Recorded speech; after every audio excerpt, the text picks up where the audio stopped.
সালটা তখন 2024। সেই রাতটা ছিল খুব নিস্তব্ধ। চারদিকে ঘন অন্ধকার, আশেপাশে কেউ নাই। বাতাসের সাথে ভেসে আসছে মানুষের কান্নার আর্তনাদ। তখনকার দিনে গ্রামে কোনো ডাক্তার ছিল না, চিকিৎসার ও তেমন কোনো ব্যবস্থা ছিল না। বিনা চিকিৎসায় গ্রামে হাজার হাজার লোক মারা যাচ্ছে, তবুও কেউ কাউকে সাহায্য করতে আগাচ্ছে না। সবাই ঘরের দরজা বন্ধ করে বসে আছে।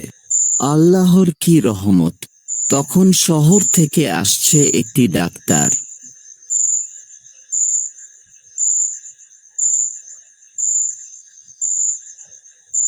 গ্রামের রাস্তা দিয়ে যাচ্ছিল। হঠাৎ সে কান্নার আওয়াজ শুনতে পায়, কিন্তু ডাক্তার এটি স্বাভাবিক মনে করে এবং সামনের দিকে আগাতে শুরু করে।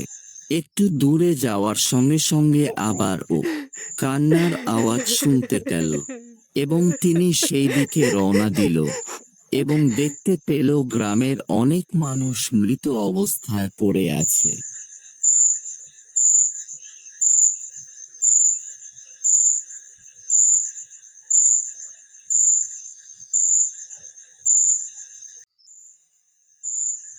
আরেকটু এগিয়ে একটু বাড়ির দিকে রওনা দিল, যেখান থেকে কান্নার আওয়াজ আসছে। ঘরের ভিতরে ঢুকতেই ডাক্তারের চোখ বড় বড় হয়ে গেল।